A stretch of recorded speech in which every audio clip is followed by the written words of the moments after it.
नमस्कार। आप सभी का एक बार फिर से भगवत गीता के इस सत्र में स्वागत है। आप लोगों से प्रार्थना है कि कैमरा ऑन कर लीजिए। गीता का ये सत्र अध्याय 1 के स्वाध्याय को हम कर रहे हैं और भगवान की कृपा से गीता के मर्म को समझने की कोशिश कर रहे हैं, प्रयास कर रहे हैं। तो आइए पहले भगवत श्री चरणारविंद का ध्यान करते हुए हम अपने सत्र को प्रारंभ करेंगे। कमर सीधी करके बैठें, दोनों हाथ गोद में रखें और भगवान से सद्बुद्धि की प्रार्थना करते हुए, ज्ञान की प्रार्थना करते हुए, सेवा और विनय की प्रार्थना करते हुए हम आज के सत्र को प्रारंभ करेंगे गायत्री मंत्र के साथ। ओम भूर्भुवः स्वः तत्सवितुर्वरेण्यं भर्गो देवस्य धीमहि धियो यो नः प्रचोदयात्। हे प्राण स्वरूप, दुख नाशक, सुख स्वरूप, श्रेष्ठ एवं तेजस्वी परमात्मा, हम आपके सुंदर और दिव्य तेज का वर्ण करते हैं।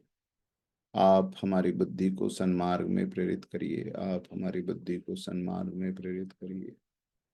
ओम श्री कृष्णाय वासुदेवाय हरये परमात्मने प्रणतः क्लेशनाशाय गोविंदाय नमो नमः।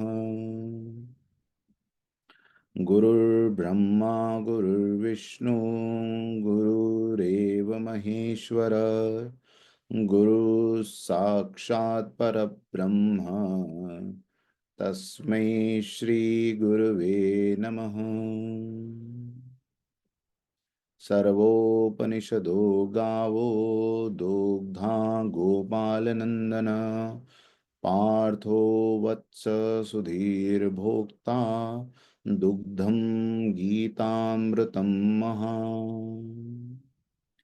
बोलिए जगतगुरु श्री कृष्णचंद्र भगवान की जय। गीता माता की जय। चलिए तो हम प्रारंभ करेंगे। देखिए, आज का सत्र प्रारंभ करें इसके पहले मैं आपको आज एक बड़ी अच्छी चीज मैंने कहीं सुनी, इसलिए मैंने उसको लिख लिया।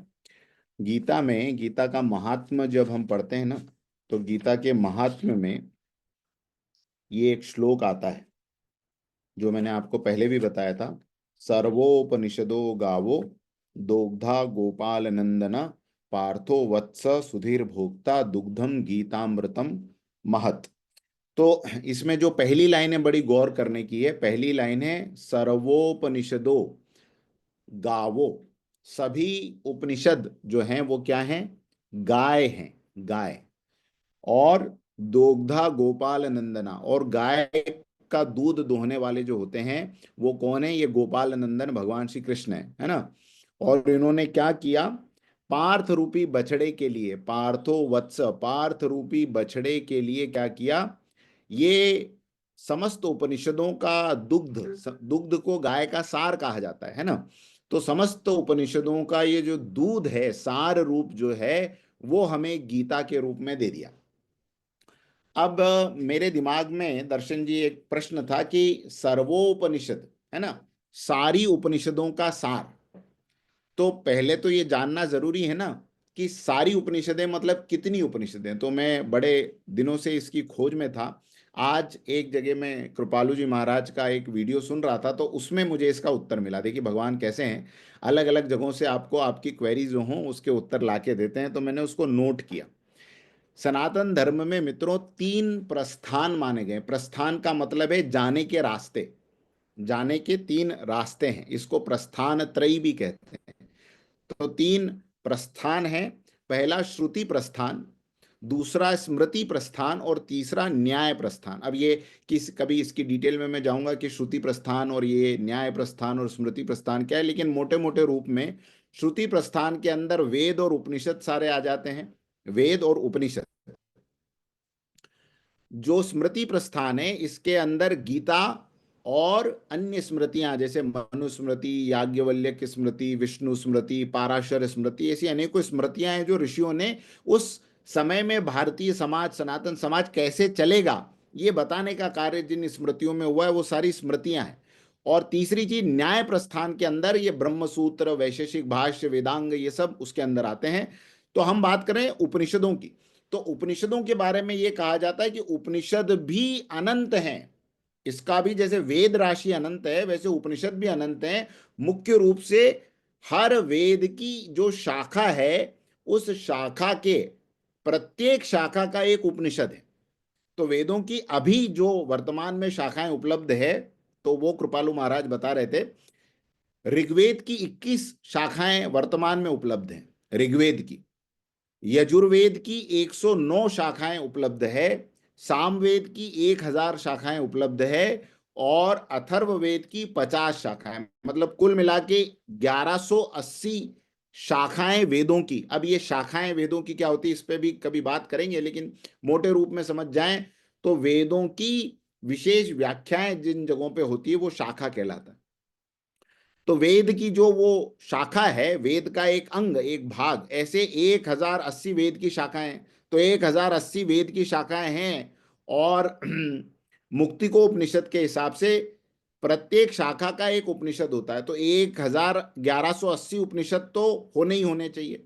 1180 उपनिषदों का, हालांकि वेद राशि अनंत है, वेदों के उपनिषद भी अनंत हैं, लेकिन उन सभी का जो सार है, अब आपको और हमको कोई कहे कि 1180 उपनिषद पढ़ने हैं डॉक्टर सुनील आपको, तो क्या होगा? अब लगेगा यार अपना मेन कोर्स जो है वो नहीं खत्म हो रहा, अभी 1180 उपनिषद हम कैसे पढ़ें और कहाँ से पढ़ें और कितना उसके अंदर ज्ञान होगा उसको कौन समझाए।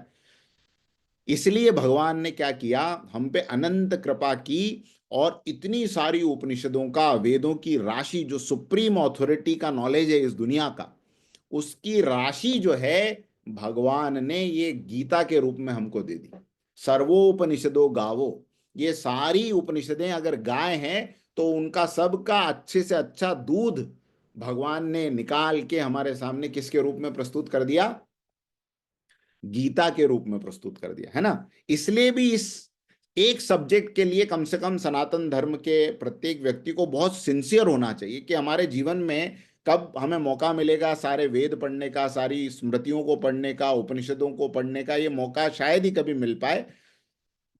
तो ऐसे में अगर हम अपने जीवन में जीते जीते जब तक हमारी आंखें बंद नहीं होती तब तक कम से कम गीता रूपी इस माता को, गीता रूपी इस शास्त्र को, अमृत को हम अगर अपने जीवन में पान कर लें तो भगवान से आंखें मिलाते समय ये तो कह पाएंगे कि भगवान अन्य चीजों का तो समय नहीं मिला, लेकिन हमने गीता को जो है भर भर के पिया है, गीता का अमृत, और उससे हमारा जीवन जो है वो रोशन हुआ। तो इसी आशा में आप सब लोग यहाँ पर आते हैं, इसी आशा में मैं भी आपसे गीता की कुछ बातें करता हूँ कि हमको वो सारा अमृत जो भगवान ने वेदों में, उपनिषदों में छिटका हुआ है वो सार रूप में हमें गीता में मिल जाए। और निश्चित रूप से गीता के विद्यार्थी हैं हम सभी, गीता के विद्यार्थी हैं। तो गीता के विद्यार्थी के रूप में इस माता से, इस शिक्षक से, इस गुरु से हमें जो सीखने को मिलेगा वो हम अपने जीवन में अप्लाई करें, तब जाके भगवान का ये उद्देश्य सार्थक होगा। किसी ने इतना परिश्रम क्यों किया होगा भगवान ने, है ना। लगभग पूरी गीता को भगवान ने जब बोला भी होगा संस्कृत, संस्कृत में भी, तो अगर आज भी अब संपूर्ण गीता यूट्यूब पे आप टाइप करके देखिए तो कम से कम सवा घंटे से लेकर किसी किसी को 2 घंटे भी लगते हैं। तो 2 घंटे अगर भगवान स्वयं आके इस धरती पे इस शास्त्र को बोले हैं अपने श्री मुख से, तो उनके इस परिश्रम को हम व्यर्थ तो ना जाने दें। जो आशा रख के उन्होंने ये परिश्रम किया है हमारे लिए, उसको हम स्वीकार करें और भगवान को ये प्रॉमिस करें कि नहीं, कम से कम ये एक आपकी वाणी को हम पूरे मन से सीखने का, समझने का प्रयास करेंगे। और मुझे बहुत खुशी है कि आप सब लोग जो है वो रेगुलर रह के इसको आप सीख रहे हैं। तो हमने श्लोक नंबर कहाँ तक कर लिया था हमने? श्लोक नंबर 31 तक कर लिया। 31 तक हो गया था। 31 के बाद वाले श्लोक पे आ जाइए। हम स्क्रीन भी चालू कर लेते हैं।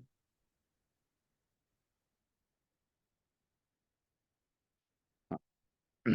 तो यहां तक हो गया था। अर्जुन भगवान कृष्ण से बातचीत अब उनकी शुरू हो गई है और वो कह रहे हैं कि निमित्तामि निमित्तानि च पश्यामि विपरीतानि केशव, न च श्रेयोनुपश्यामि हत्वा स्वजन माहवे। है ना। उसके बाद वाले आज हम ले लेंगे, कोशिश करेंगे 32 से लेकर 37 तक, 32 से 37 तक आज हम लोग ले लें। तो मैं एक बार पूरे श्लोक पढ़ लेता हूं और फिर हम अर्थ पे चलेंगे।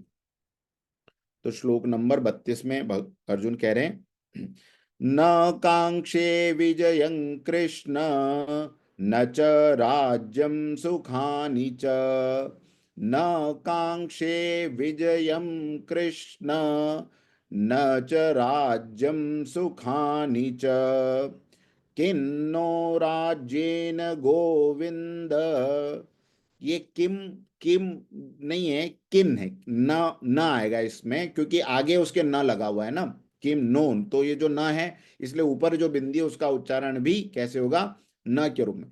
किन्नो राज्येन गोविंद। लेकिन दूसरा वाला किम है, उसको मां बोलेंगे। किम भोगैर्जीवितेन वा, जी बड़ा है। किम भोगैर्जीवितेन वा।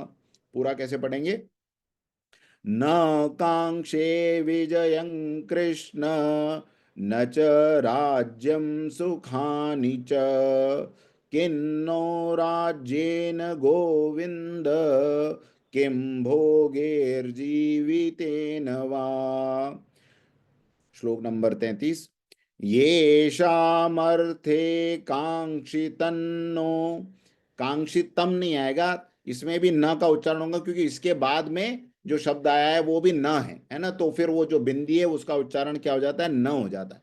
येषामर्थे कांक्षितन्नो राज्यं भोगा सुखानि च, त इमेव स्थिता युद्धे प्राणांस्त्यक्त्वा धनानि च, प्राणांस्त्यक्त्वा धनानि च। पूरा कैसे पढ़ेंगे, मेरे साथ साथ आप भी अनम्यूट मत करिए, म्यूट पे रखते हुए बोलने की कोशिश कीजिए। येषामर्थे कांक्षितन्नो राज्यं भोगा सुखानि च, त इमेव स्थिता युद्धे प्राणांस्त्यक्त्वा धनानि च, प्राणांस्त्यक्त्वा धनानि च। श्लोक नंबर 34, आचार्यः आचार्यः पितरः पुत्राः, आचार्यः पितरः पुत्रास्तथैव च पितामहा, तथैव च पितामहा, मातुलः श्वशुरः पौत्रः श्यालाः सम्बन्धिनस्तथा, मातुलः श्वशुरः पौत्रः श्यालाः सम्बन्धिनस्तथा, एतान्न हन्तुमिच्छामि, एतान्न हन्तुमिच्छामि ज्ञतोऽपि मधुसूदन, ज्ञतोऽपि मधुसूदन। मधु का धू छोटा है, सु बड़ा है। ज्ञतोऽपि मधुसूदन, अपि त्रैलोक्य राज्यस्य, अपि त्रैलोक्यराज्यस्य हेतोः किन्नु मही कृते, हेतोः किन्नु मही कृते। अब आपको समझ में आ गया होगा कि न अगर हो और उसके पहले ऊपर विसर्ग हो तो वो उसका उच्चारण किम न हो के किन हो जाता। किन्नु मही कृते, मही कृते ही बड़ी है। देखिए कितना फर्क आ गया है। ये किसी ने कहा था कि इंग्लिश एजुकेशन के इम्पैक्ट्स जो हैं people will see in long term, और लॉन्ग टर्म अगली, अब ये देख लें आज़ादी के बाद पोस्ट इंडिपेंडेंस या प्री इंडिपेंडेंस का भी एरा देख लें, तो उसमें पहले के कुछ कुछ डिकेट्स और अभी के ये 70 डिकेट्स, कि ये इसमें आ गया है कि नए बच्चों को भी अगर हम ये दें कि ये एक श्लोक है उसको पढ़ो, तो बहुत मुश्किल हो जाए, अपनी ही भाषा हम भूल गए। और इस पे ऑक्सफोर्ड में और हार्वर्ड में संस्कृत स्कूल खुला हुआ है, वहां पर संस्कृत फैकल्टी है, जिसमें हार्वर्ड में संस्कृत की एक सीट है इसके लिए, जहां पर अभी रिसर्च हो रही है। तो हमें तो इसको बहुत ध्यान से पढ़ना चाहिए। 35 हो गया, 36, 36। निहत्य धार्तराष्ट्रान्नः, निहत्य धार्तराष्ट्रान्न का प्रीति स्य जनार्दन। यहाँ पर देखिए, का प्रीति स्यात् जनार्दन, ये एक साथ है ना। निहत्य धार्तराष्ट्रान्न का प्रीति स्यात् जनार्दन, पापमेवाश्रयेदस्मान्। अब ये एक साथ है, इसलिए पढ़ने में आपको दिक्कत होगी। ये ऐसा है, पाप मेवाश्रयेद अस्मान् हत्वा, पापमेवाश्रयेदस्मान् हत्वेतानाततायिन, हत्वेतानाततायिनः। पूरा श्लोक कैसे पढ़ेंगे? निहत्य धार्तराष्ट्रान्नः का प्रीति स्या जनार्दन, पापमेवाश्रयेदस्मान् हत्वेतानाततायिनः। इसके बाद वाला श्लोक ले लेते हैं, श्लोक नंबर 37।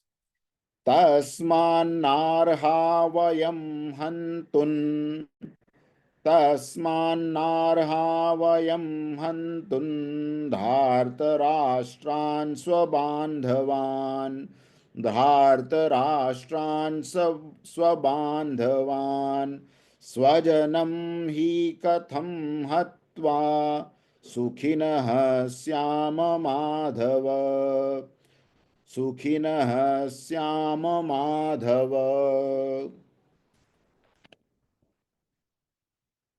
तो श्लोक नंबर 32 में अर्जुन, सारी बातचीत अभी अर्जुन की, पहले उसने अपनी परिस्थितियां बता दी कि मेरे हाथ से गांडीव गिर रहा है, त्वचा बहुत जल रही है, मन भ्रमित है, खड़ा होने में भी मैं समर्थ नहीं हूं। और फिर आगे वो क्या कह रहे हैं?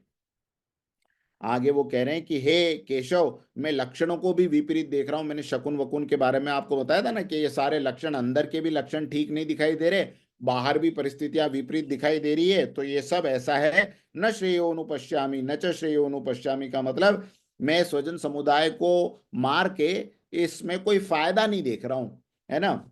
और फिर उसके बाद श्लोक नंबर 32 में वो कहते हैं, न कांक्षे विजयम कृष्ण, मुझे ऐसी विजय नहीं चाहिए। मैं न तो विजय चाहता हूं, न च राज्यम सुखानि च, और न मैं ऐसा राज्य चाहता हूं, न मैं ऐसे सुख चाहता हूं, है ना।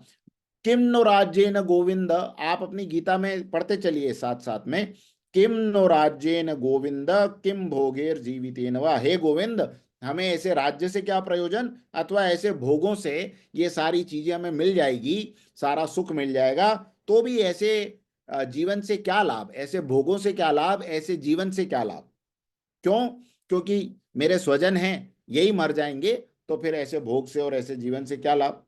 फिर 33 नंबर पे वो कह रहे हैं, येषाम अर्थे कांक्षितम नो, हमें जिनके लिए राज्य भोग और सुख आदि चाहिए, वे ही ये सब धन और जीवन की आशा को त्याग कर युद्ध में खड़े हैं, है ना। हमें जिनके लिए ये सब भोग पदार्थ संपदा सामग्री चाहिए, वो तो सब यहाँ पर अपने जीवन की आशा को छोड़ के, सारे भोग छोड़ के यहाँ युद्ध में खड़े हैं। और अभी ये सब मरने वाले हैं, थोड़े इधर मर जाएंगे, थोड़े उधर मर जाएंगे, बचेगा कोई नहीं। तो अल्टीमेटली ये सब भोग, ये सारा राज्य जो है, ये हम किन के लिए प्राप्त कर रहे हैं?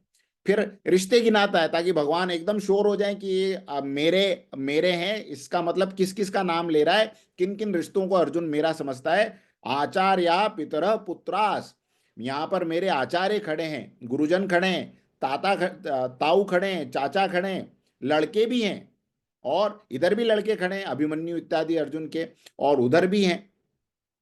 तो लड़के भी हैं, उसी प्रकार पितामह दादाजी भी हैं, मामा हैं, ससुर हैं, पोते हैं, साले हैं, और भी सब संबंधी लोग हैं। लगभग पूरा परिवार ही था। अर्जुन कौरवों और पांडवों का पूरा परिवार ही था वहां पर, है ना। तो ये सब मेरे खड़े हुए हैं। फिर क्या कहता है 35वें श्लोक में, एता न हंतुम इच्छामि, इन सब को की हत्या मैं नहीं करना चाहता। एता न हंतुम इच्छामि घ्नतोपि मधुसूदन, मैं मर जाऊं, कितनी बड़ी बात कर रहा है, मैं स्वयं मर जाऊं तो भी मैं इनकी हत्या नहीं करना चाहता। त्रिलोक का राज्य अपि त्रैलोक्य राज्यस्य, ये तो आप मुझे कहाँ ले आए, केवल ये इंद्रप्रस्थ का राज्य या भारत भर का राज्य दिलवाने के लिए। मुझे तो त्रिलोकी का राज्य भी मिल जाए तो भी मैं ये हत्या नहीं करना चाहता इन लोगों की। हे तो किन्नु मही कृते, मही मतलब पृथ्वी, केवल धरती के लिए मैं क्या लड़ाई करूंगा जब मैं तीनों लोगों का राज्य इनके लिए नहीं, इनको मार के नहीं चाहता, है ना। फिर कहते हैं, हे जनार्दन, धृतराष्ट्र के पुत्रों को मारकर हमें क्या प्रसन्नता होगी, इन आतताइयों को मारकर तो हमें पाप ही लगेगा। क्या कहते हैं कि इनको मार के क्या प्रसन्नता होगी, गर्दन आचार्यों की कटी हुई दिखेगी, पुत्र भूमि पर पड़े होंगे, साले माता पिता संबंधी ये सब जो है ये सब विलाप करेंगे, माताएं विलाप करेगी, और बाकी हमारे संबंधियों का शव हम देखेंगे, इससे हमें क्या प्रसन्नता होगी। और फिर कह रहे हैं, इन आतताइयों को मारकर तो हमें पाप ही लगेगा, आतताइयों को मारकर हमें पाप ही लगेगा, है ना। तस्मान तस्मान नारहा वयम हंतुम, इसलिए हे माधव अपने ही बांधव, अपने ही भाई बंधु, ये जितने भी धृतराष्ट्र के पुत्र हैं, इनको मारना ठीक नहीं है, क्योंकि अपने ही कुटुंब को मारकर हम कैसे सुखी होंगे। इतने बढ़िया बढ़िया पूरे अध्याय में एक से बढ़कर एक तर्क देता है कि भगवान का दिल कहीं तो पसीज जाए, भगवान कहीं तो कहते हैं, अरे अरे अरे अर्जुन, तूने बिल्कुल मेरी आंखें खोल दी, बहुत सही कहा, ये तो अपने सब अपने ही हैं, इनको मार कर क्या होगा, अपने तो अपने होते हैं। वो गाना है ना फिल्म का, तो वो चालू हो जाएगा, और भगवान उसको कहेंगे, चल छुट्टी, गीता का अपना महाभारत का युद्ध अपन खत्म करते हैं, और तू भी घर जा, और इनको भी मैं घर भेजता हूँ। हाँ, अर्जुन सारे तरीके से समझाने की इस प्रकार से कोशिश करता है। अब ये जो कुछ वो समझा रहा है, इसके पीछे का जरा भाव हम समझ लेते हैं, क्योंकि कहीं ना कहीं ये हमसे बहुत रिलेट करते हैं आज के श्लोक। तो थोड़ा ध्यान से 34 से लेकर समझेंगे। देखिए, सबसे पहले, है ना, तो श्लोक नंबर 32 में, न कांक्षे विजयम कृष्ण, यहां से शुरू कर रहा है, जैसे कि बहुत बड़ा कोई त्यागी व्यक्ति नहीं बात करता है, नहीं चाहिए मुझे इस दुनिया के भोग, नहीं चाहिए मुझे इस संसार की संपदा। पिक्चरों में आपने ये लाइन देखी होगी ना, नहीं चाहिए मुझे तुम्हारी दौलत, है ना, मेरे मेरे मेरे पास तो माँ है, तुम्हारे पास क्या है, मेरे पास गाड़ी घोड़े बंगले हैं, मेरे पास माँ।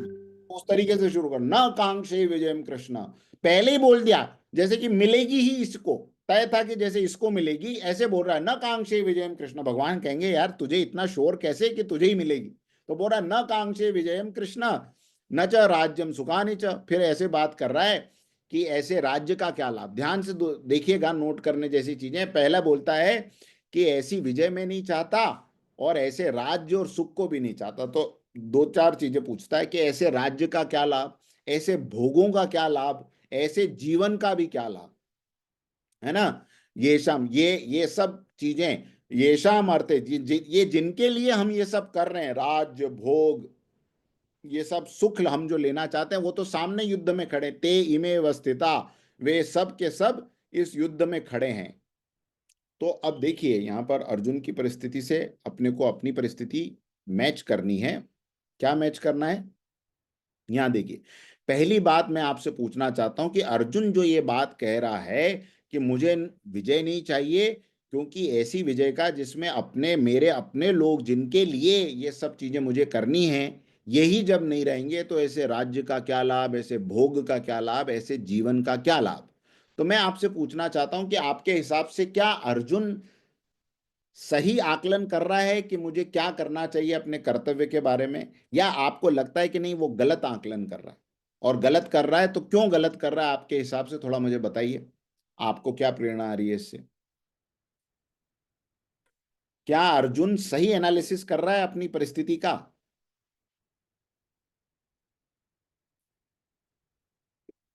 बेदी जी, क्या लगता है? आम इंसानों के हिसाब से अगर देखा जाए तो हम लोग भी इस परिस्थिति में पड़ते हैं। उस टाइम जो अर्जुन सोच रहा है, अपने रिश्तेदारों को सामने देख के, अपने अपने संबंधियों को देख के, तो वाकई में हमारे सामने भी ऐसी परिस्थिति जरूर आती है कि हमें लगता है कि इस जीत में भी तो हार ही है, हम लोग क्या भी जीत लेंगे और करेंगे भी क्या उसको। क्या करेंगे जब अपने ही सब चले जाएंगे? तो तो क्या ही कर लेंगे, उसके बाद अकेले ही रह जाएंगे, ऐसा ही मन सबको दिखाता है कि सबके जीवन में ऐसे ही होता ही है। ऐसी परिस्थिति जरूर एक बार आती है सबके साथ, एक बार नहीं बल्कि बहुत बार आती है ऐसे सब जब डिसीजंस लेने पड़ते हैं जिंदगी के अंदर, खासकर जहां परिवार के साथ कुछ भी होता है, लेना तो पड़ता ही है सब। चाहे भाई तो के साथ सेपरेशन हो, चाहे कुछ हो, लेना पड़ता है उस टाइम। सामान्य मनुष्य के हिसाब से देखा जाए तो अर्जुन ठीक ही कर रहा है ना? बिल्कुल ठीक कर रहा है, यस। लेकिन अब हम लोग भी उस टाइम दिखते हैं कि ठीक ही कर रहे हैं, लेकिन अब इसीलिए ही शायद ये जो गीता ज्ञान है ये बहुत जरूरी है, ताकि हमें उस टाइम सही और गलत का जो है मानदंड मिले और हम सही निर्णय ले पाए, क्योंकि दोनों में से कोई एक ही चीज करता है आदमी उस टाइम पे, सही या गलत। तो बस उसी चीज के लिए ये है। यस। अरविंद जी। सर मैं बोलूंगी। हाँ मैम बोलिए। सर यूजुअली यही होता है कि जब अपने लोग सब होते हैं तो उस समय बहुत इमोशनल हो जाते हैं हम लोग, तब भूल जाते हैं कि ये गलत सही क्या है। जब अपनों को लगता है कि बहुत सेंसिटिव होते हैं ना हम लोग, तो बहुत जल्दी आ, मतलब अपने लोगों को देख के यूजुअली यही सोचते हैं कि नहीं उनको नहीं मारना है, मेरा नुकसान कुछ भी हो जाए चाहे, लेकिन वो क्षणिक होता है, शायद बाद में रियलाइज करते हैं कि गलत डिसीजन हो गया। बहुत अच्छी बात है। चलिए एक आखिरी ओपिनियन लेते हैं दर्शन जी से। जी सर, यहाँ पर ये बात निज स्वार्थ और एक सार्वजनिक स्वार्थ की बात होती है। निज स्वार्थ में जो सोच रहा है वो अपने से ही सोच रहा है, लेकिन धर्म के हिसाब से सोचना है उसको, तो उस हिसाब से उसको वो सब निज स्वार्थ को छोड़ के फिर काम करना होगा। तो वहीं पर वो कंफ्यूजन में है कि मैं क्या करूं क्या न करूं, रिश्तेदारी को देखूं या अपने कर्तव्य को देखूं। तो अभी उसका जो माइंड है सेट हो रहा है निज स्वार्थ में है कि मैं अपने संबंधों को पहले वो देख रहा है। उसी को किसी बात से हटाने के लिए भगवान श्री कृष्ण उसको भी समझा देने जा रहे हैं कि मूल तेरा क्या है, सबको सबके हित की बात करनी है, अपने हित की बात नहीं करनी है आपको। वो ये भी आगे इसमें शायद चीजें आएंगी। बहुत सुंदर, सभी के अच्छे अच्छे भाव थे। तो यहाँ से हमें जो अर्जुन का रियल डिलेमा है ना, यहाँ से दिखना शुरू होता है। और अर्जुन किसका प्रतीक है? मैंने आपको कहा है गीता की ये सारी रचना भगवान ने दो दो पात्रों को सामने रख के करी है, नर और नारायण। अर्जुन जो है वो नर का प्रतिनिधित्व करते हैं और कृष्ण जो है वो नारायण का प्रतिनिधित्व करते हैं। तो नर और नारायण के बीच का संवाद है। और नर जिस परिस्थिति में प्रारंभ में रहता है, नर यानी हम सब मनुष्य, तो मनुष्य जिस स्टेज पे है वो उसी स्टेज से बात करना शुरू कर रहा है। बिल्कुल सही किया अर्जुन ने। अगर अर्जुन शुरुआत में ही ज्ञानी हो जाता तो शायद हम कभी गीता पढ़ते नहीं, क्योंकि हम ये कहते हैं यार हमारे और अर्जुन के भी नॉलेज में बहुत डिफरेंस है, अर्जुन की और हमारी परिस्थिति भी बहुत अलग अलग है, वो तो शुरू से ज्ञानी है। लेकिन बिल्कुल अर्जुन जो है वो हमारे जैसी बातें करते हैं। अगर हम भी वहां होते और अपने संबंधियों को देखते और ये बात होती कि अब इन्हीं के ऊपर बाण चलाना है, अपने ही बच्चे सामने, अपने ही माता पिता सामने, अपने गुरुजन सामने, हम भी ये सोचते। तो बिल्कुल गीता इसलिए प्रत्येक व्यक्ति के जीवन से जुड़ी हुई ये ग्रंथ है। भगवान ने इसकी रचना, इन परिस्थितियों की रचना ही ऐसे करी। अर्जुन को ठीक बीच में क्यों लाके खड़ा कर दिया? क्योंकि सबसे पहले किसको देखे? आचार्य को देखे, पितामह को देखे, पुत्रों को देखे। वो मोह वो नर के अंदर पैदा करवाना चाहते थे, ताकि उसके माध्यम से हम सबको एक दृष्टि मिल पाए कि एक्चुअली करना क्या होगा जब ऐसी सिचुएशंस हमारे जीवन में भी आएगी। तो क्या करना है हम देखते हैं। सबसे पहले अर्जुन की उस दृष्टि को समझते हैं कि अर्जुन क्या आकलन कर रहा है। देखिए सबसे पहले वो आकलन में एक बात कहता है कि भगवान, ये जिन लोगों के लिए हम राज्य और सुख को चाहते हैं वो तो खुद ही राज्य और सुख की आशा छोड़कर यहां पर खड़े हैं, युद्ध में खड़े हैं। देखिए यहां पर श्लोक पे फिर से आइए। श्लोक नंबर, मैं आपको अभी इसमें बताता हूं, श्लोक नंबर 33। 33 में को पढ़ेंगे, वो कहते हैं, बहुत ध्यान से समझना, कि हमें जिनके लिए ये राज्य, ये भोग, यानी ये सारा प्लेजर, ये सारी सुख, ये सारे सुख जिनके लिए हमें चाहिए, वे ही ये सब लोग यहाँ पर धन और जीवन की आशा को त्याग कर युद्ध में खड़े हैं। अब सवाल ये आता है कि क्या ये बात सच है कि वो सब लोग धन की आशा छोड़कर खड़े थे? नहीं। अरे धन की आशा में ही तो युद्ध लड़ने आए थे, और प्राणों की आशा भी छोड़कर नहीं खड़े थे। चाहे इधर के भी ले लो, चाहे उधर के भी ले लो, किसी ने किसी को मार के स्वयं जिंदा रहना है, यही तो उद्देश्य होता है युद्ध का। युद्ध में कोई भी प्राणों की आशा छोड़ के नहीं आता। बातें भले ही कर ले कि सर कटा सकते हैं हम लोग, लेकिन वो उद्देश्य तो सर काटने का लेके आता है, बाद में कटवाने का बाद की बात है, वो तो कभी हो गया तो हो गया। लेकिन प्राणों की भी आशा लेकर युद्ध में आया जाता है, धन की आशा लेकर भी आता है। बल्कि दुर्योधन तो क्या चाहता था कि निष्कंटक राज्य हो जाए, ये पांडव एक बार में मर जाएं तो फिर सारे के सारा भारत, सारा का सारा राज्य मेरा हो जाए और सारा धन मेरा हो जाए। इसलिए तो वो युद्ध में आए थे। लेकिन अर्जुन क्या सोच रहा है कि नहीं, ये सब जो है धन और जीवन की आशा छोड़ के यहाँ युद्ध में खड़े, मेरे वाले भी। लेकिन वस्तुतः अंदर से देखा जाए तो प्रत्येक व्यक्ति, चाहे वो अपना कितना भी नजदीकी हो, एकदम क्लोजेस्ट ऑफ द क्लोजेस्ट, भी किसी ने किसी आशा से ही हमारे से कनेक्टेड है। आप इसको अपने जीवन में उतार के देखिए, चाहे वो पुत्र हो, चाहे वो पत्नी हो, चाहे कोई भी संसार का नाता हो, वो नाता आपके साथ तब तक है जब तक उनके न्यस्त स्वार्थ की पूर्ति हम कर पा रहे हैं। अगर हम किसी वजह से ये न कर पाए या इसके करने में बाधा आए, तो जितनी जितनी बाधा आती है उतना उतना फ्रिक्शन क्रिएट होता है, चाहे वो माता पिता और बच्चों के बीच में हो, चाहे वो माता पिता के बीच में हो, चाहे वो उनके माता पिता और इन बच्चों के बीच में हो। जिस रिश्ते नाते में ये एक दूसरे के स्वार्थ की पूर्ति नहीं हो पाती, वहां पर ये फ्रिक्शन आता है, क्योंकि हर कोई हमसे जुड़ा हुआ अपने स्वार्थ के लिए, और हम भी किसी के साथ, ऐसा नहीं कि हम निस्वार्थता से जुड़े, हम भी किसी के स्वार्थ से जुड़े हुए हैं। बुरा मत मानिएगा, लेकिन मैंने इस बात को बहुत भीतर से भी अनुभव किया है। आपकी अगर पत्नी हो और आप उन पर डिपेंड हो और कहे कि वो चाय बना के दे दो यार, और वो कहे नहीं आज मैं नहीं बना रही, आप उठ के बना लो। ओ हो, हाँ, ये चाय मांगी थी हमने और तुमने चाय नहीं दी। देखिए, अभी बीच में प्रेम होता तो कहता कोई बात नहीं, मैं तुम्हारे लिए भी बना देता हूँ, मेरे लिए भी बना देता हूँ, अगले और 30 दिन तक मैं ही बना लूंगा। लेकिन तुरंत बुरा लगता है। क्यों बुरा लगता है? क्योंकि एक बीच में कामना थी, वो कामना की पूर्ति नहीं हुई, इसलिए, है ना। पत्नी ने कहा कि जी मुझे ये चाहिए, नहीं, ये नहीं मिलने वाला। ये संसार में हम एक दूसरे को झूठी भाषा में कहते हैं कि मेरा तुम पर प्रेम है, तुम्हारा मुझ पर प्रेम है। एक बात आज गीता के इस श्लोक के बाद में समझ लीजिए, संसार में किसी व्यक्ति का किसी व्यक्ति पर प्रेम हो ही नहीं सकता।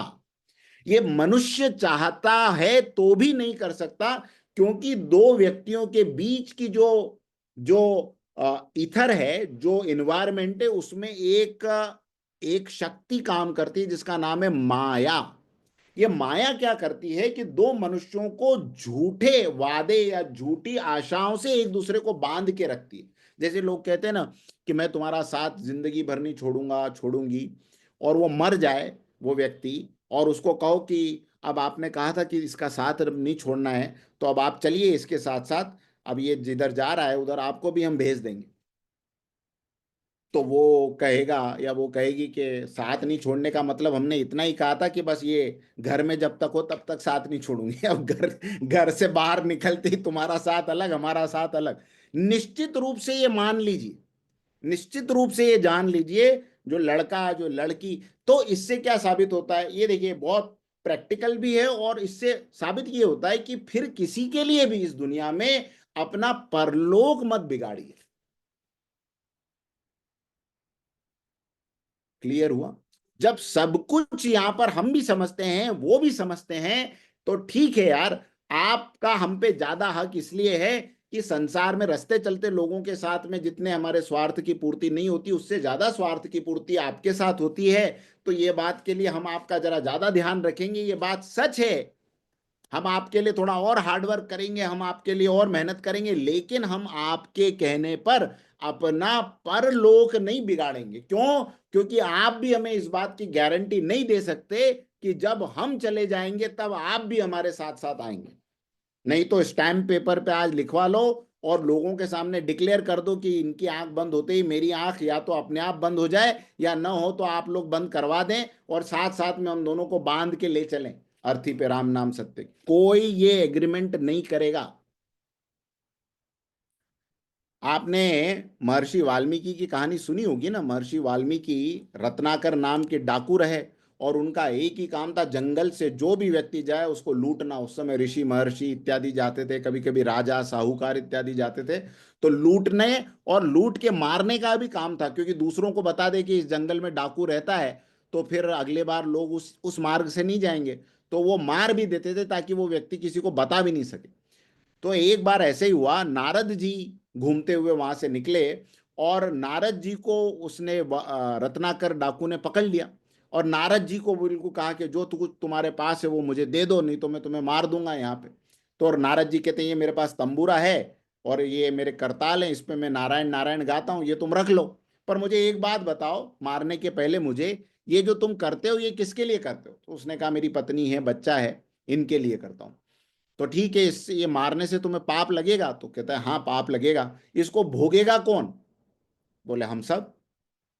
तो नारद जी हंसे, हम सब में किस किस को गिनते हो? तो बोले मैं, मेरी पत्नी, मेरा बच्चा, मेरे माता पिता, सब जो मेरे धन से पलते हैं वो सब मेरे साथ पाप को भोगेंगे। तो नारद जी ने कहा एक काम करो, तुम उनसे पूछ लो जाके, मेरे को यहाँ बांध दो पेड़ पे, पेड़ के सहारे, और जब तक तुम नहीं आते हो मैं यहाँ बंधा हुआ रहूंगा, तुम खाली पूछ के आ जाओ। उन्होंने कहा यार तू बड़ा चतुर ब्राह्मण है, लेकिन फिर भी तेरी बात मान के मैं चला जाता हूँ, एक बार रिकन्फर्म कर लूँ जाके। और रिकन्फर्म करने के लिए जब गए और पूछा कि ये सब जो मैं लेकर आता हूँ कैसा लगता है तुमको? अरे पिताजी बहुत अच्छा, पत्नी भी एकदम खुश दिखाई देती है। स्वामी क्या हो गया आज, बहकी बहकी बातें क्यों कर?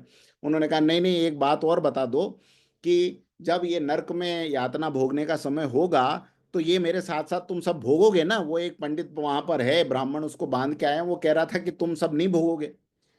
तो पत्नी कहती देखिए अब ऐसा है कि सच तो यही है कि हम आपके साथ चाह के भी नहीं भोग पाएंगे थोड़ा और, क्योंकि आपकी गति क्या होगी, हमारी गति क्या होगी, हमें थोड़ा कम पाप लगेगा, आपको ज्यादा पाप लगेगा, तो आप किसी और कंपार्टमेंट में होंगे, हम किसी और कंपार्टमेंट में होंगे, तो कहाँ से एक दूसरे का साथ दे पाएंगे?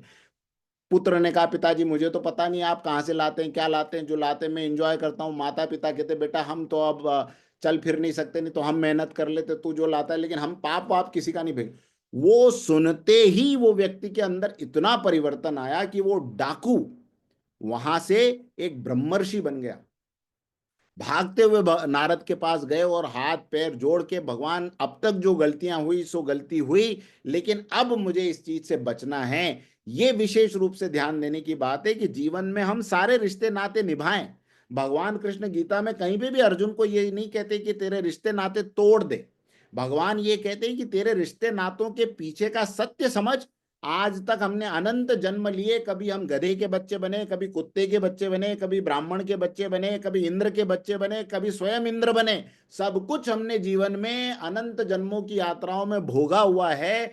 अब उसके बाद ये जो परिवार हमें इस जन्म में मिला है, इसको अपना मानते हुए इनके लिए अपने आगे के लोक की हानि मत करो। ये भगवान का कहना है। सब कुछ करो, सबके लिए करो, लेकिन ऐसा नहीं कि ये जब तक किसी भी प्रकार से सुखी नहीं होते वो सारे प्रकार करने के लिए, वो सारे तरीके अपनाने के लिए मैं स्वतंत्र हूं, ये बिल्कुल नहीं होना चाहिए।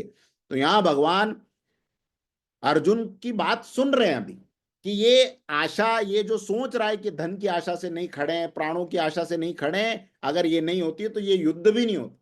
तो अर्जुन की जो दृष्टि है एक साधारण मनुष्य के जैसी दृष्टि है कि मेरे परिवार के लिए ही।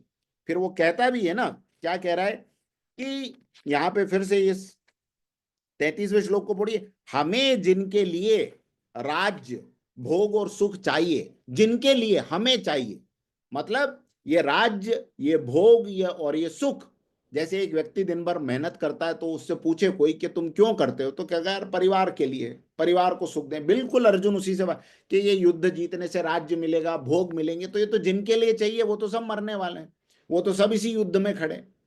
तो वो कहता है कि ये सब मेरे परिवार के लिए ही, क्या चाहिए, मेरा राज्य मेरे परिवार के लिए, मेरी साधन सामग्री मेरे परिवार के लिए, मेरे सुख, मेरा जीवन, ये सब मेरे परिवार के लिए। और जब परिवार ही चला जाएगा तो इन सब का क्या फायदा।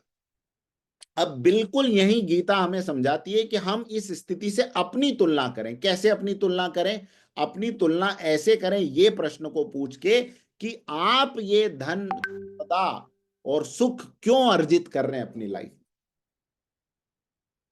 आप, हम, हमारे जीवन में जो कुछ भी कर रहे हैं, धन कमाना है बिल्कुल कमाना है, संपदाएं बढ़ानी है बिल्कुल बढ़ानी है, सुख प्राप्त करने बिल्कुल करने हैं, लेकिन इसके पीछे का एक क्यों भी जोड़िए कि ये क्यों प्राप्त करने, ये किन के लिए प्राप्त करने, तो उत्तर बिल्कुल वही आएगा जो अर्जुन का है। और इसमें एक प्रश्न ये कि क्या अपने परिवार के ना रहने पर भी हम इसी प्रकार जो आज जिस ऊर्जा से काम कर रहे हैं उसी प्रकार से काम करने के लिए हम कृत संकल्प होंगे? ये प्रश्न पूछिए।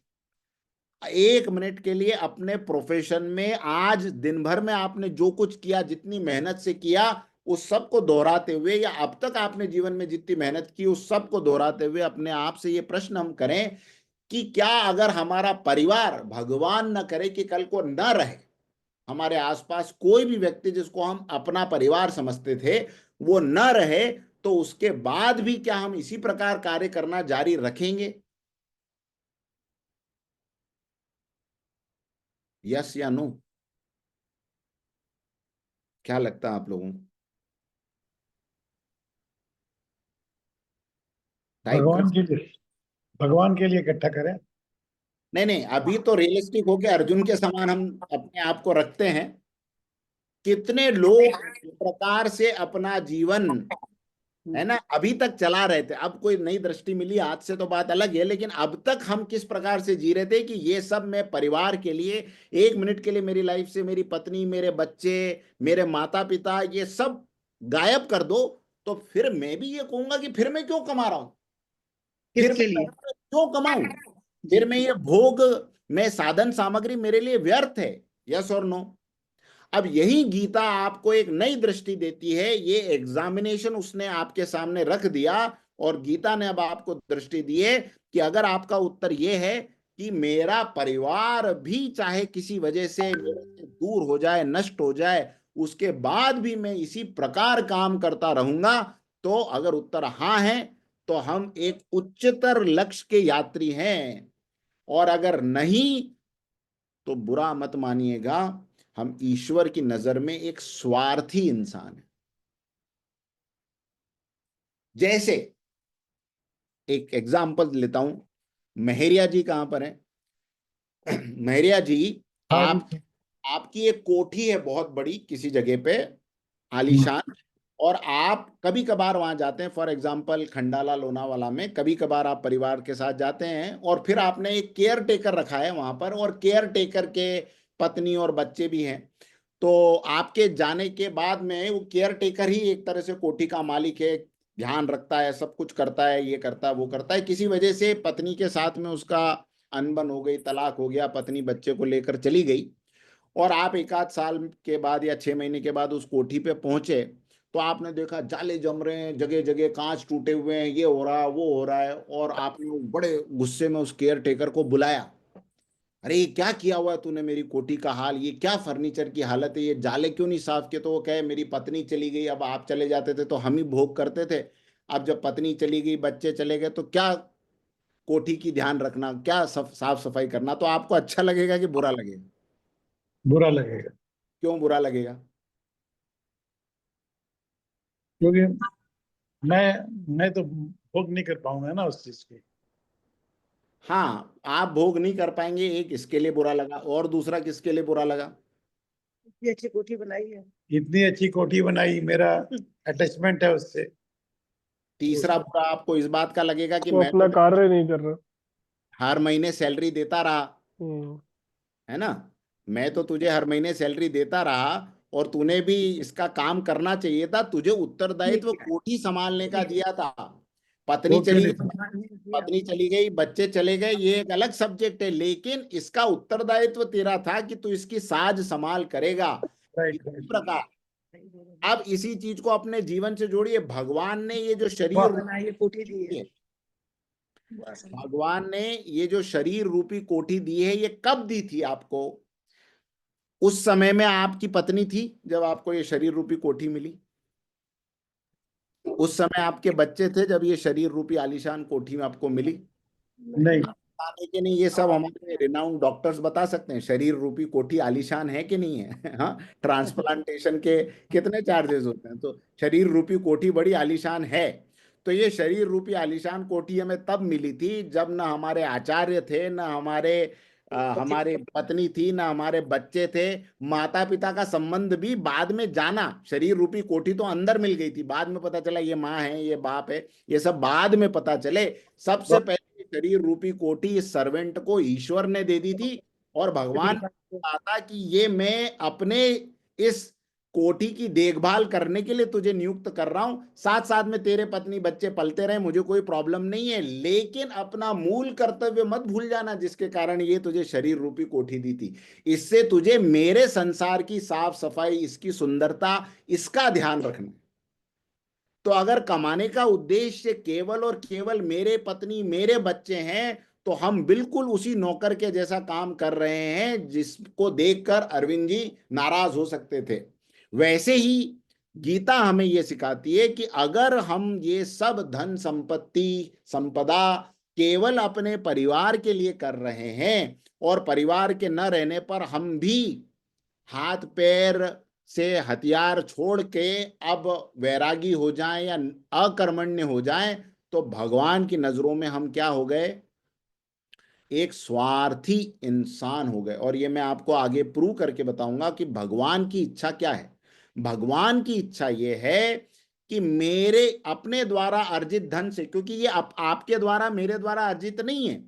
हमें जो बुद्धि मिली, अगर हमें ब्रेन ऐसा मिलता जो कि एक स्टेबल ब्रेन नहीं कहा जा सकता, अगर हमें ऐसा शरीर मिलता जो कि एक स्टेबल बॉडी नहीं कही जा सकती सामान्य अर्थों में, मेडिकल टर्म्स में, तो क्या ये धन, क्या ये यश, क्या ये संपदा हम कमा पाते?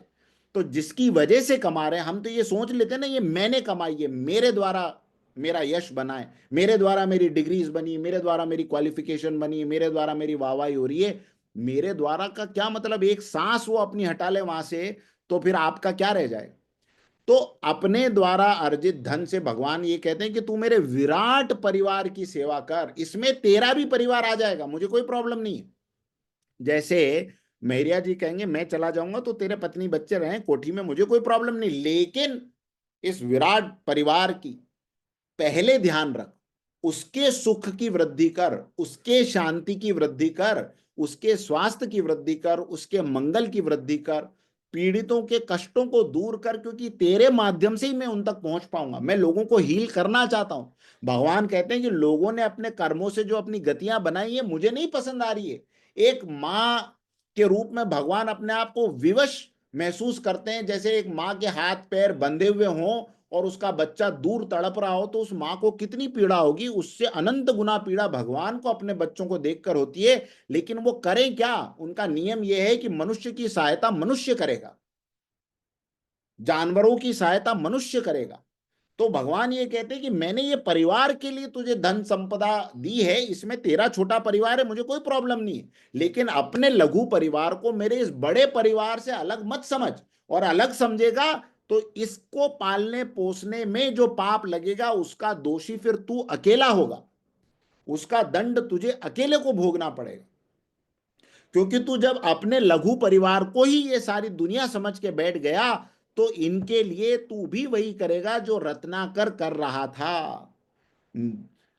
न्याय से अथवा अन्याय से, धर्म से अथवा तो अधर्म से मिली हुई रोजी रोटी को तू अपने परिवार के सुख बढ़ाने के लिए, भोगों को बढ़ाने के लिए कमाने लगेगा। और फिर इससे संसार में जो अव्यवस्थाएं फैलेगी, हर कोई, एक चोर भी ये तर्क देगा ना कि भैया मैं तो अपने परिवार के लिए लोगों के यहाँ चोरी करता हूँ, एक हत्यारा कहेगा मैं तो अपने परिवार को पालने के लिए लोगों का गला काटता हूं, तो फिर आप में और उसमें क्या अंतर रहेगा? तो भगवान ये कहते हैं कि मेरे विराट परिवार के लिए, अगर ये तेरा परिवार इसमें से माइनस भी हो जाए तो भी तुझे उसी श्रद्धा से, उसी ईमानदारी से मेहनत को करना है। दुख जरूर तुझे होगा परिवार के नहीं रहने का, लेकिन मुझे और मेरे प्रति कर्तव्य को देखकर अपने कार्य करेगा तो इस संसार में एक बड़ा जीवन जी के जाएगा, एक सार्थक जीवन इस संसार में तो जी के जाएगा। और इसका प्रमाण वेदों में भगवान कहते हैं, ये वेद के मंत्र हैं। तो वेद में भगवान क्या कहते हैं? वेद में कहते हैं जैसे एक कुआं सैकड़ों धाराओं से भरता है, वैसे ही हमारी संपत्ति और अन्न हजारों धाराओं के समान अटूट हो। ये वेद में ऋषि कहते हैं कि भगवान से मांगो और खुल के मांगो। कैसा मांगो? जैसे एक कुएं के अंदर हजारों जगहों से छोटा छोटा पानी आता जाता है, वैसे ही हमारी संपत्ति, हमारा अन्न, हमारा धन हजारों धाराओं से अटूट रूप से आता रहे। लेकिन उसी के बाद का मंत्र में भगवान क्या कहते हैं? शतहस्तम समाहार सहस्त्रहस्तम सकिर, कि तू 100 हाथों से कमा लेकिन 1000 से दान करने की, 100 हाथों से इकट्ठा कर लेकिन 1000 से दान करने की ताकत रख। ये भगवान का वचन है। भगवान कहते हैं परोपकाराय फलंति वृक्षा, ये पेड़ परोपकार के लिए फल अपने अपने ऊपर लगाते हैं, दूसरों को देने के लिए, स्वयं खाने के लिए नहीं। परोपकाराय वहंती नद्या, नदियां अपना जल स्वयं नहीं पीती। परोपकाराय दुहंती गाव, गाय अपना दूध स्वयं नहीं पीती। परोपकारार्थमिदम शरीरम, ये शरीर भी तुम्हें जिस प्रकार मैंने नेचर को परोपकार का गुण सिखाया है, ये मनुष्य तू कब से केवल अपने परोपकार को अपने परिवार का उपकार समझने लगा? और इसी को भगवान चोर जैसा शब्द क्यों यूज किया मैंने? गीता के अध्याय 3 में भगवान यही बात स्पष्ट रूप से अर्जुन को कह देते हैं, ईष्टान भोगान ही वो देवा दास्यन्ते यज्ञ भाविता तेर दत्तान प्रदायेभ्यो यो भुक्ते स्तेन एव स। स्तेन का मतलब होता है चोर। भगवान क्या कहते हैं? जो लोग उन्हें दी हुई वस्तु का भोग करते हैं और बदले में कुछ नहीं देते, वे वास्तव में चोर हैं। बहुत ध्यान से सुनना, बहुत ध्यान से इस बात को आज हमें समझना पड़ेगा कि भगवान, हम भगवान को किस दृष्टि से देखते हैं, हम भगवान और अपने बीच में क्या संबंध सोचते हैं, इससे भगवान को फर्क नहीं पड़ता।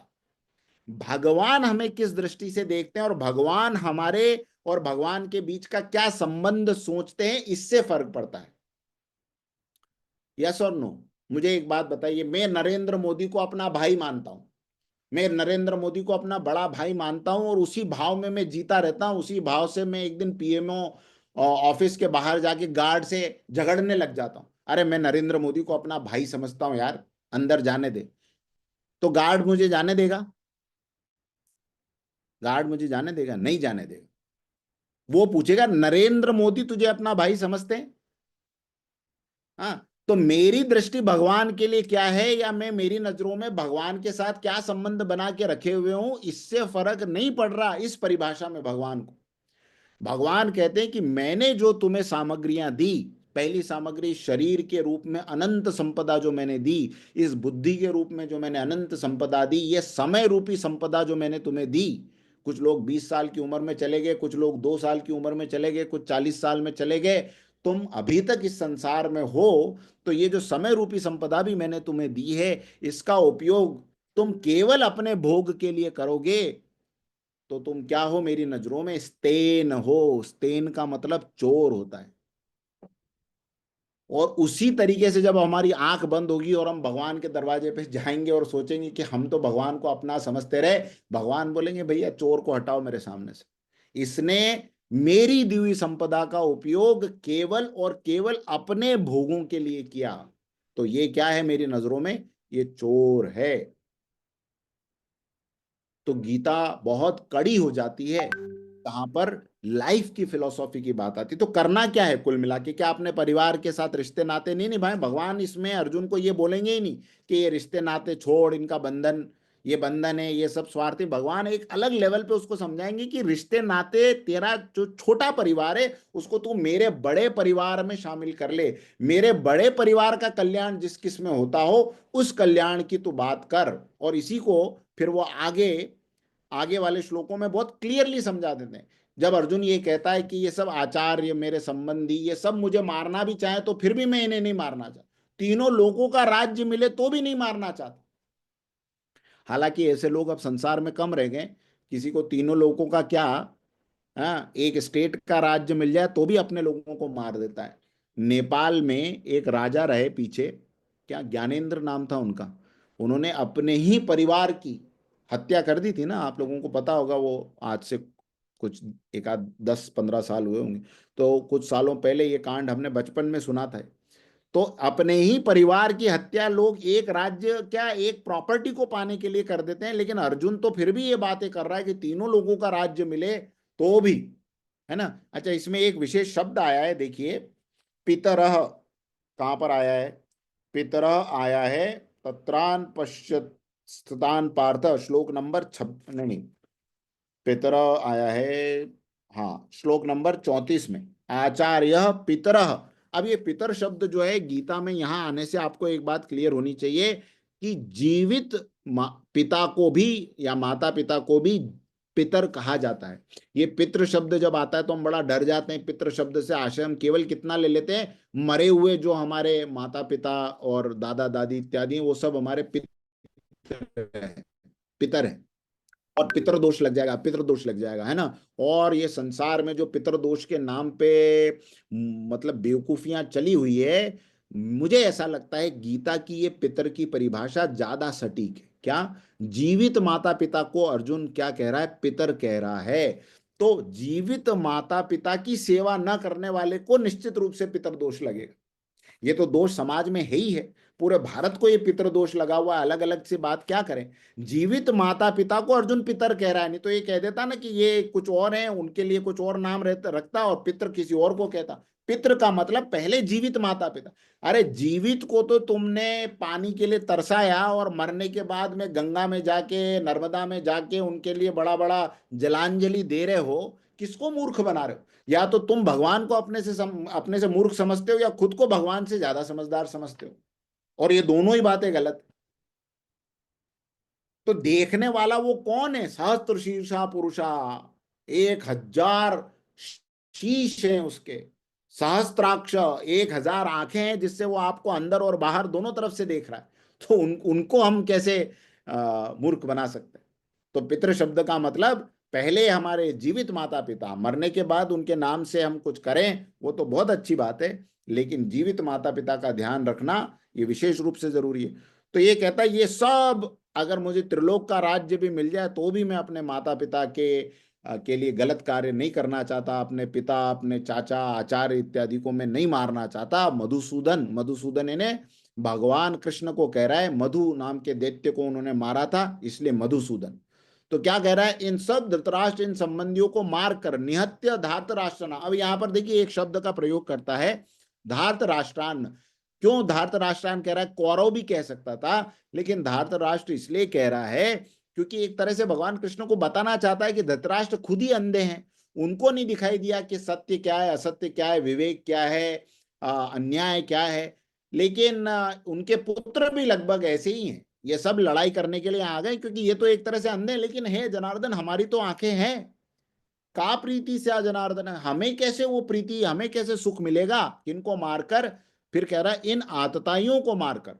जानता है अंदर कि आतताई हैं, अत्याचारी हैं, लेकिन कह रहा है इन अत्याचारियों को मार के कैसे हमें सुख मिलेगा? तो अर्जुन का जो तर्क है वो क्या है? पहला, इनको मारकर कोई प्रसन्नता नहीं होगी क्योंकि इन्हीं से तो मेरी प्रसन्नता बंधी हुई है, इन्हीं से तो मेरा संसार बंधा हुआ है। और दूसरी बात कहता है भले ही ये आतताई हैं, बोल रहा है उनको अत्याचारी, लेकिन अपने तो अपने होते हैं, है ना। भले अत्याचारी हैं लेकिन है तो मेरे अपने, अपनों को मारकर तो पाप लगेगा। और यही एग्जैक्टली गीता हमारी गर्दन फिर से पकड़ती है, मोहित मनुष्य की दृष्टि। ये अर्जुन की ये जो दृष्टि है, भले ही ये आतताई हैं लेकिन ये मेरे अपने हैं। तो मोहित मनुष्य की दृष्टि क्या है कि मेरी प्रसन्नता का आधार मेरे अपने सीमित लोग ही हैं।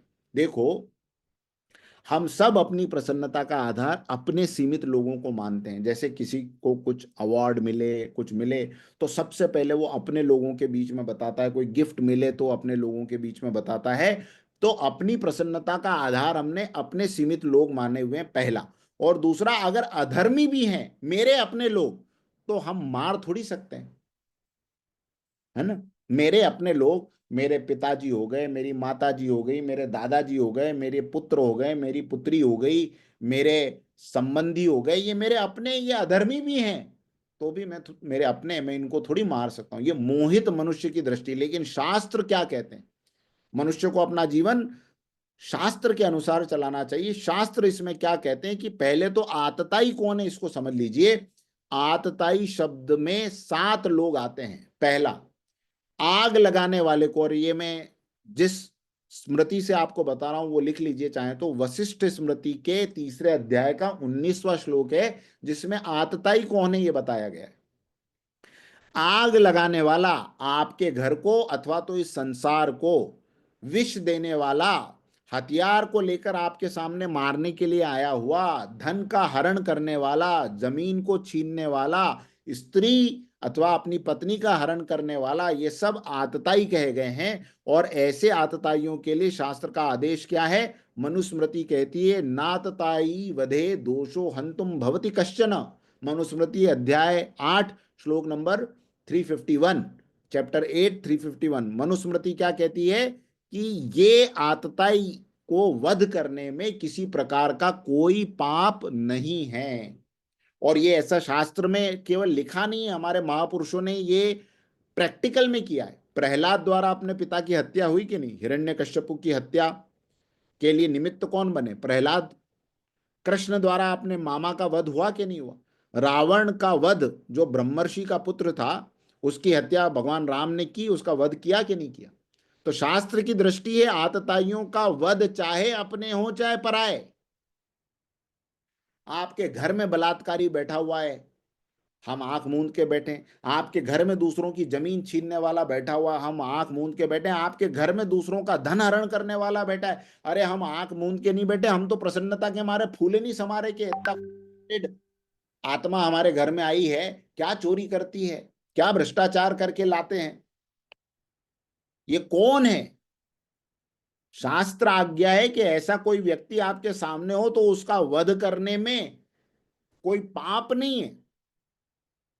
और हमारे इतिहास में ऐसा हुआ है, लेकिन इसी चीज की उपेक्षा हमने कर दी, अर्जुन की तरह मोहित दृष्टि हमने रख ली। तो क्या हुआ? इस उपेक्षा का परिणाम आपको मालूम है? पृथ्वीराज चौहान द्वारा मोहम्मद गौरी को कितनी बार क्षमादान दिया? 16 बार मोहम्मद गौरी को उसने क्षमादान दिया। 17वीं बार मोहम्मद गौरी जीत गया। बांध के घोड़े पे घसीटता हुआ वो गजनी की तरफ लेकर गया, और वहां पर उनको इतनी बुरी मृत्यु दी। और उसके बाद उनकी मृत्यु तो हो गई, वो तो एक दुर्भाग्य था ही देश का, लेकिन पृथ्वीराज चौहान की हार का परिणाम इस देश ने सदियों तक गुलामी के रूप में भोगा।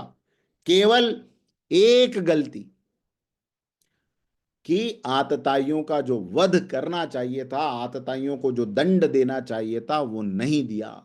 और ये तो इतिहास हो गया। वर्तमान में देख लीजिए, जितने भी माता पिता अपने बच्चों के कुकर्मों को सहन करते रहते हैं कि अपना बच्चा है, अपना बच्चा है, अपना बच्चा है, उनके द्वारा जब आगे चल के कोई बड़ा कांड हो जाता है, यहाँ पूना की घटना हम सबने देखी है। पोर्शे गाड़ी से एक बच्चे ने, 17 साल का लड़का, उसने 2 यंग आईटी के इंजीनियर्स को इतनी जोर से मारा, टक्कर की, ऑन द स्पॉट खत्म हो गए। और ऐसे तो कितने हजारों उदाहरण हैं। इसका दंड किसको मिलेगा? वो बच्चा जो भुगत रहा है वो भुगत रहा है, लेकिन उससे ज्यादा ईश्वर की नजरों में उसके माता पिता, क्योंकि ये जब कुकर्म कर रहा था, जब ये गलत रास्ते पे था, तो इन्होंने, अरे मेरा बच्चा है यार, इसको क्या है, इसके लिए 7 खून माफ। ये जो माता पिता के मन में मोह है, इसको प्यार नहीं कहेंगे। ये प्यार होता तो वो बच्चे के आगे खड़े होकर उसका कान मरोड़ते और कहते कि हम तेरे को अपने घर से बेदखल कर देंगे अगर इस प्रकार की हरकत दोबारा हुई तो। और माता पिता पुराने जमाने के ऐसे थे, हमने सुने कि आज से तेरा मेरा कोई संबंध नहीं है, आज से ऐसे दुष्ट व्यक्ति के साथ में हमारे जीवन का कोई कनेक्शन नहीं रहेगा।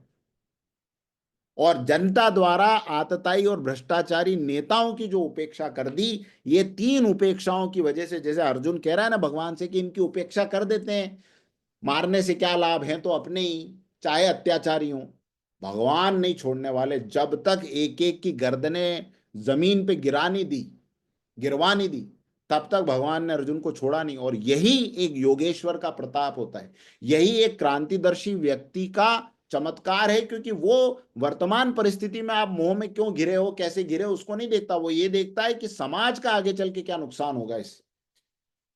तो गीता हमें इस श्लोक के माध्यम से, इन श्लोकों के माध्यम से गीता हमें ये सिखाती है कि हे मनुष्यों, अपने परिवार को प्रेम करना कोई गलत बात नहीं है, अपने परिवार के लिए कर्म करना कोई गलत बात नहीं है, लेकिन केवल अपने ही परिवार को प्रेम करना गलत है, केवल अपने ही परिवार के लिए जीवन जीना गलत है, पहली बात। और दूसरी बात, अपने स्वयं के अंदर झांक के देखो कि इनमें से कोई आतताई वृत्ति हमारे अंदर तो नहीं है, या फिर हमारे परिवार में कोई इन संस्कारों से पल्लवित पुष्पित तो नहीं हो रहा, अपने परिवार में से किसी को इस तरह की बुरी आदत तो नहीं लग गई कि वो समाज के लिए एक दिन एक बर्डन बनेगा। और अगर ऐसा व्यक्ति समाज के लिए बर्डन बने तो समाज में जाने के पहले ही उसका निराकरण करना। अब ये तो वध करना तो एक गलत बात हो जाएगी, क्योंकि आज तो कानून है, कानून की नजरों में ये पाप है। उस समय राज्याधिकार था तो राजा को ये अधिकार थे, लेकिन कम से कम हम उस व्यक्ति को सुधारने की हर संभव कोशिश करें, कड़ा दंड दें, दंड से भी वो व्यक्ति न माने तो फिर हम उससे संबंध तो विच्छेद करें। समाज से संबंध विच्छेद कर ले तो भी कितनी बड़ी बात हो जाए। 1 मिनट के लिए सोच के देखिए कि ये जो देश में हमारे भ्रष्टाचारी नेता हैं, अगर इनके परिवार में से भी एक आध व्यक्ति खड़ा हो जाए ऐसा जो कहे कि हम भगवान के उस मार्ग पे चलने के लिए तैयार हैं गीता के, अगर आप ये पाप की कमाई घर में लाओगे तो ना हम इस घर में रहेंगे, ना इस घर का 1 रुपया लेंगे। अंदर से जब तक विरोध नहीं होगा, आप बाहर कितनी रैलियां निकाल लें, हम भ्रष्टाचार के लिए कितने अन्ना हजारे खड़े कर पाएंगे ये तो समय बताएगा। लेकिन अंदर से जिस दिन विरोध हो गया, पत्नी मना कर दे नहीं मुझे नहीं खाना, सूखी रोटी में खाऊंगी और आपके साथ में रहूंगी, बच्चे मना कर दें कि हम सरकारी स्कूल में पढ़ लेंगे, लेकिन आप पापा प्लीज मत करो गलत काम, मत करो गलत काम, देखो उसके अंदर से उसकी आत्मा कितनी बदल जाएगी। वो कहेगा यार ऐसा परिवार मेरे को मिल गया। जो आज समाज के अंदर मैं तो देखता हूं ना कि किस प्रकार कंपैरिजन चला हुआ है, उस कंपैरिजन के चलते लोग कुछ भी करने के लिए तैयार हैं, कैसे भी करने के लिए तैयार हैं। ये जिस दिन अंदर से हमारे शास्त्र से जुड़ के कोई व्यक्ति अपने अंदर बदलाव ले आए, अपने परिवारों में बदलाव ले आए, तो समाज को बदलने में समय नहीं लगेगा। और यही गीता पग पग पर हमें सिखाती और समझाती रहती है। तो आज हम गीता की वाणी को यहीं इस श्लोक पे विराम करते हैं। अब आप लोगों के प्रतिक्रियाएं ले लेते हैं इसके ऊपर, और फिर शांति पाठ करके विदाई करेंगे। बहुत बहुत धन्यवाद जी। दर्शन जी, आप ही से शुरू करते। बहुत ही सुंदर व्याख्या की सर आपने। मनुष्य के काम कैसे आ सकता है इस बारे में बहुत अच्छी भी आपने बताया। और साथ ही हमारे यहाँ कहावत भी है ना, वसुधैव कुटुंबकम, हमें हर पूरे संसार को एक परिवार जैसे समझना चाहिए। और वैसे भी एक और कहावत है कि भगवान इतना दीजिए कि मैं भी भूखा न रहूं, साधु भी भूखा न जाए। तो ये चीज भी हम लोग को सिखाई गई है कि हमेशा मिल बांट के खाओ और हमेशा दूसरों का ख्याल रखते हो लोग। और दूसरी बात आपने ये कही कि समाज में जो आज हम जितने भी गलत काम देख रहे हैं, ये हम सही लोगों को उपेक्षा करने की वजह से है कि हम उनको रोकने का कोई प्रयास नहीं करते, आंख मूंद लेते हैं या हट जाते हैं या सामना नहीं करते हैं, और हम भी उसी बहाव में बह जाते हैं। तो आज जितनी भी दुष्टता दिख रही है, जितना भी अराजकता दिख रही है, जितने भी अतिताई दिख रहे हैं, दिखाते हुए सभ्य समाज की उपज है ये, तो शांत होकर बैठ गया। क्योंकि उसमें भी देखिए कई इसमें हालात काम आते हैं, हालांकि ये बहुत लंबा विषय है कि क्योंकि जब आदमी को शासन का सहयोग नहीं मिलता, प्रशासन का सहयोग नहीं मिलता, राजनीतिक सपोर्ट नहीं मिलता, सामाजिक सपोर्ट नहीं मिलता है, तो वो सरेंडर कर देता है। तो भैया मेरा क्या जाता है, मैं तो अपने रास्ते चलता हूँ। तो जब तक एक दूसरे को, जैसे बोलते हैं अपने घर से शुरुआत करते हैं, कहीं ना कहीं कुछ न कुछ जब कुर्बानी तो देनी पड़ेगी, तब वो चीज़ हासिल होगी। और चिल्लाते रहेंगे कि सब गलत हो रहा है, गलत हो रहा है, गलत हो रहा है, तो गलत होता ही रहेगा, कुछ नहीं होगा। क्योंकि आप हम भी उसी में शामिल हो गए हैं, तो गलत तो रहेगा रहेगा। शुरुआत तो घर से होती है। तो गीता का ये भी बहुत अच्छा संदेश है, जो पीछे जिस विषाद ने पढ़कर वो सोच रहा है कि सारे मेरे रिश्तेदार हैं, मैं इसके विरोध में कैसे जाऊं, कैसे करूं, तो उसका उसी विषाद को निकालने के लिए बोला कि नहीं, तेरा कर्तव्य बनता है, इसमें तेरी भले जान भी चली जाए, लेकिन तो अपने कर्तव्य पर से डिग नहीं। अगर गलत दिख रहा है तो गलत का सामना करके उसको रास्ते बुलाने की कोशिश करो, तुम्हारे फर्ज है। वैसे भी तुम्हारा धर्म भी है, तुम्हारा वर्ण भी क्षत्रिय का है। वैसे भी जो खासकर जो हमारे डिपार्टमेंट में जो भी प्रशासन में क्षत्रिय लोग हैं, उनको तो कम से कम इस मामले में थोड़ा सा स्ट्रांग रहना चाहिए। उनका धर्म है वो कि आम पब्लिक के लिए हमको ये सब चीजें, उनको सुख सुविधा के लिए या भ्रष्टाचार से बचाने के लिए। तो सर बहुत ही अच्छा, बिल्कुल आपने आज बताया, दिल को छू देने वाली बातें हैं। और ये चीजें सब तो सत्संग में तो नहीं मिलती, लेकिन इस तरह से जो आप जिस तरीके से समझा रहे हैं, वाकई में दिल को छू लेने वाली बातें हैं और अमल करने वाली बातें हैं। धन्यवाद सर। बहुत बहुत धन्यवाद। Yes doctor Dinesh. देखिए, वध करना तो दूर की बात है, आज तो हम विरोध ही नहीं करते। वध करना, विरोध ही नहीं करते। कुछ बच्चा कर रहा है उसका विरोध ही नहीं करते, उसको कहते ठीक है, कोई बात भी नहीं, कोई चाहिए। बात नहीं। और वो वाल्मीकि को यही बात में तो चेंज हो गया था कि जिसने कहा कि मेरे तो पूछ के आ जाए कि तेरे पाप में भागीदार कौन होगा। तो जब वो पूछ के गया तो उन्होंने कहा हम तेरे पाप में भागीदार नहीं है, तेरी सजा में भागीदार नहीं है, तो सजा खुद को ही भुगतनी पड़ेगी। तब वो पूरा चेंज हो गया। तो पहले उनसे ये पूछो कि मेरे साथ जेल जाएगा कौन कौन। सब कहेंगे हम नहीं जाएंगे जी, आप करके लाए, आप ही जाओगे जेल। तो ये सोचने वाली बात है। बिल्कुल बिल्कुल, बहुत सही बात, बहुत सही बात कही। सीमा दाड़ मैडम, आप भी कहीं आपने हाथ उठाया था। सर आपने बहुत बढ़िया ये किया है। भगवत गीता का जो स्टार्टिंग इतना अमेजिंग है। और आपने जो बताया, तो अभी हम शायद ना 18 लोग हैं, 17-18 लोग हैं, तो इन्होंने धारणा कर ली, इतने लोगों ने ही धारणा कर ली, तो काफी सुधार हो जाएगा। बहुत जी जी, निश्चित रूप ये से। बस सिर्फ बोलने की बात है या व्याख्यान करने की बात नहीं है, तो ये धारणा बहुत इंपॉर्टेंट है, दैट शुड बी डन। बहुत अच्छा बताया आपने, बहुत ही अच्छा बताया। और उसका जो विश्लेषण किया, एक्चुअली भगवत गीता इसी के लिए लिखी गई है, ये हमारा ही है, हमारा खुद के लिए लिखी गई है। हम ही अर्जुन है और बिल्कुल हम दुविधा में है कि हम क्या करें, अपने फैमिली को क्या करें। तो कुछ भी हो, आपने जैसे बोला फैमिली का है तो भी आपको दंड देना ही देना है। चलिए, बहुत बढ़िया। हर बात कि अपने परिवार का भी व्यक्ति अगर अन्यायी हो तो उसका भी सामना उसी बहादुरी से किया जाए, उसका भी विरोध उतनी ही निडरता से किया जाए और उतनी दृढ़ता से किया जाए जितना कि हम समाज का विरोध करने के लिए, समाज के आतताइयों का विरोध करने के लिए आगे बढ़ सकते हैं। गीता अपने जीवन में हमें अपने जीवन की सही राह क्या है वो दिखाने की कोशिश करती है। और सबसे पहली बात, बाहर के विरोध के पहले अंतर के विरोध को समाप्त करें, अपने लिए जीवन में एक ईमानदारी की नीति तय करें। भगवान ने वेदों में कहा है कि मनुष्य अपनी क्षमता से भी अधिक संपदाओं को अर्जित करो। हमारी संस्कृति एक ऐसी वाहिद संस्कृति है, एक ऐसी यूनिक ट्रेडिशन है जिसमें अफ्यूलेंस, प्रॉस्पेरिटी को कभी भी बुरा नहीं माना। हमने तो लक्ष्मी की पूजा की, लेकिन उस संपदा का उपयोग हम अपने लिए कितना करेंगे, समाज के लिए कितना करेंगे, जीवन में समाज को क्या दे के जाएंगे, ये हमारी संस्कृति ने निश्चित रूप से माना है। हमारे राजाओं ने, आप देखें, विलासिता में हमारे राजा कभी नहीं रहे। बड़े बड़े घाटों का निर्माण, बड़ी बड़ी धर्मशालाओं का, आज आप हरिद्वार चले जाएं, सोचिए जिस घाट पे जाके डुबकी यहाँ लगाते हैं वो घाट किसने बनाए होंगे। आज आप, हम अपने सोसाइटी का एक पेडिस्ट्रियन लेवल बनाने के लिए तैयार नहीं होते। यार मेरा क्या है, वो पड़ोसी देख लेगा उसको।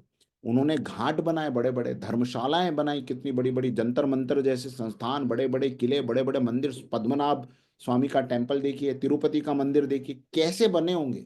किसी ने तो ये सोचा होगा कि मेरा धन केवल मेरे लिए नहीं है, इसमें समाज का भी एक अधिकार है।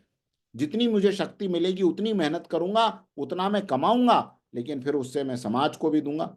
तो ये भावना से रानी अहिल्याबाई होलकर ने इतने मंदिरों का पुनर्निर्माण करवाया। काशी में भी आप जाएंगे तो उनका एक स्टोन आज भी वहां पर लगा हुआ है कि काशी विश्वनाथ मंदिर का निर्माण अहिल्याबाई होलकर ने काशी के घाट बनाए, जबकि वो थी कहाँ की, महाराष्ट्र की, शादी हुई उधर इंदौर में। तो ये हमारी संस्कृति है। हमारे पास अपार संपदाओं का स्रोत होते हुए भी हमने समाज के लिए उसका उपयोग किया है, और जहाँ अपने लोगों ने उसमें अपने ही परिवार के लोग अन्यायी रहे तो हमने उनका भी विरोध करने में अपने आप को प्रस्तुत किया है। इसी मंथन के साथ आज इसको हम विराम करते हैं। अगली कक्षा शनिवार को जो होगी उसमें इस यात्रा को आगे बढ़ाएंगे। आइए सभी के मंगल की प्रार्थना करते हुए शांति पाठ कर ले। ओम सर्वे भवन्तु सुखिनः, सर्वे सन्तु निरामया, सर्वे भद्राणि पश्यन्तु, मा कश्चित् दुःखभाग् भवेत्। ॐ असतो मा सद्गमय, तमसो मा ज्योतिर्गमय, मृत्योर्मामृतं गमय। ओम शांति शांति शांति। अगले शनिवार को 7:55 पुनः मिलेंगे। धन्यवाद।